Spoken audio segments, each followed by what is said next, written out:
Morning, guys. Welcome to Coffee Chat.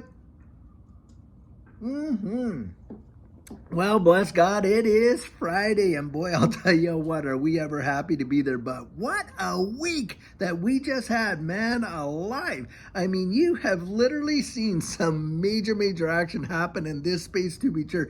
And the fact that the SEC literally rolled over like a whipped pup in this case against Brad Garlinghouse and Chris Larson is truly amazing. I mean, most of us did not see that one coming, to be sure. I mean, we felt that, hey, if this thing goes to trial, we could probably see a settlement before April and on and on and on. But if it did go to trial, most of us believe that, hey, Brad and Chris would have won hands down, but nobody foresaw. I never saw any comments or anything like that anywhere that anyone believed that the SEC would absolutely capitulate. But get this, guys, before the paint has even dried, you literally have people coming out there and dumping as much FUD into it as possible. And this is the narrative now. Well, the only reason that the SEC dropped the case against Brad and Chris is so that they can avoid the trial and then appeal the whole deal, all at once so that they can move this forward. And guys, I'm telling you, this is the kind of thinking when in fact the SEC has come out and said, listen, we're going to go to the table here and we're going to find out what we can work out as a fair penalty for Ripple, in their $728 million worth of, unregistered securities that Judge Torres has said that they went out and sold. So what they're actually doing right now is they're going to the settlement table. That's exactly what that is. This is all about, hey, how much of a penalty are you going to pay?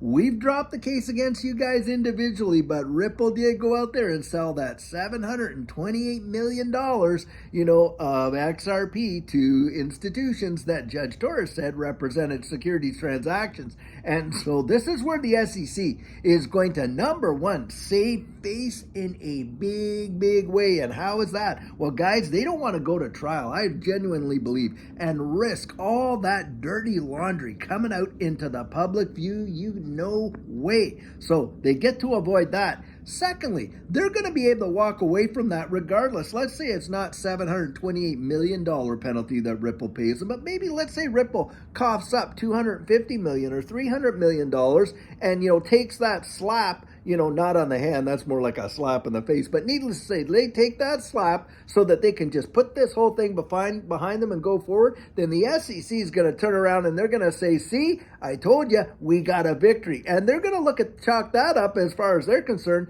as a win, $300 million and on and on and on. I'll tell you what. And let's say, Ripple ends up paying that. Well, guys, think about this. They've already put in, $200 million in this whole deal? And that, in terms of law costs, at least that's what Brad Garlinghouse has said, something like $200 million there. Well, if they get another $300 million tacked on there, you're talking about $500 million, to settle this whole kind of deal. And of course, that is a significant amount of money. But when you think about that, how much are they holding, in escrow there that belongs to Ripple now? Not all of escrow is Ripple's. Yes, they are the custodians of it, but they don't own it all. In fact, I think Ripple holds about $6 billion, I believe, worth of XRP. Maybe I'm wrong on that, but I think the escrow amounts to about $27 billion worth of XRP, but not all of it belongs to Ripple. But needless to say, they have the funds in the coffers to cough up a fine like that without crippling and destroying the company. It's not like the whole LBRY case where LBRY was literally put out of business with respect to what they were looking at having to pay because, they didn't have as deep a pockets as what Ripple does. But guys, I'm telling you, it never ceases to amaze me that they will not let you or I, who really have held on and have shown such amazing resolve in this space. Boy, I congratulate you and congratulate yourselves for being able to weather all of this FUD, because I'm telling you guys, most wouldn't be able to do it. That is a fact. If you held on and you're still involved after all of the dirty dealings that we have had to deal with, since December of 2020 till now, then you really do need to just pat your back and congratulate yourself and thank Almighty God, because I'll tell you what, it would test the resolve of most folks, to be sure.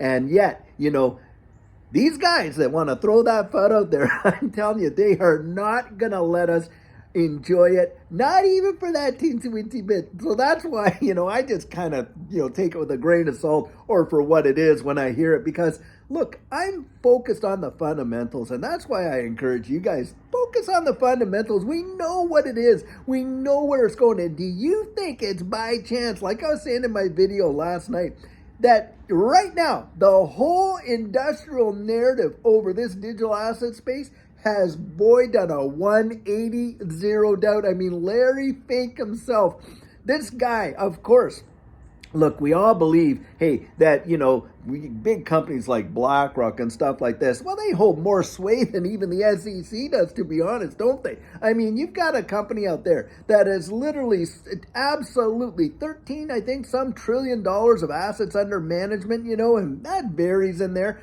But I mean, some of it's direct with BlackRock, some of it's through their subsidiaries, whatever. Massive amounts of assets under management, practically invested in every single field that you can think of on earth.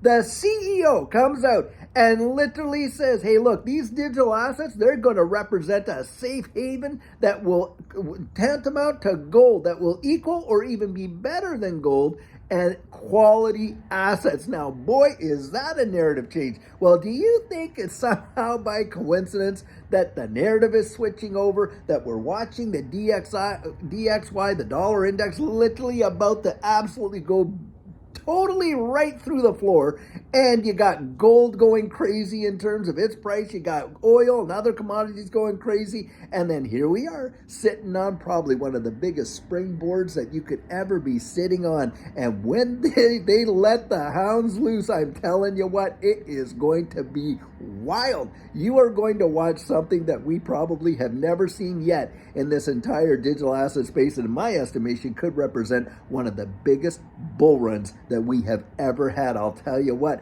But hey, you got all these folks out there that won't let you even think about the possibility. I mean, that says volumes. And so for me, the timing is interesting. And timing is everything, isn't it? And guys, I'm telling you what, what's coming next is literally going to leave people gobsmacked. I genuinely believe it.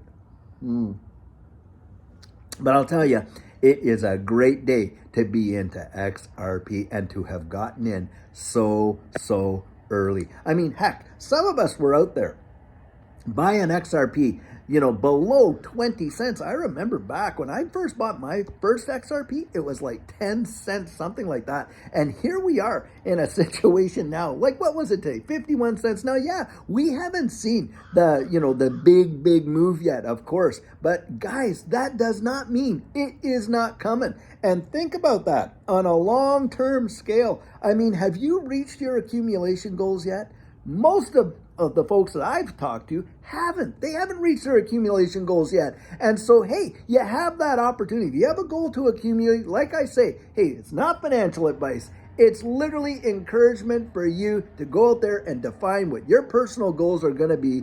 And you do that based on your own risk tolerance. You investigate the space. And if you feel it's for you and you have not yet reached your risk, your accumulation goals, well, hey, doesn't this present an opportunity for you to continue to do that? Would you like to have not met them and just got into that position that you just started off, and then the whole thing shoots off and the opportunity is off the table for you to get it in an affordable way?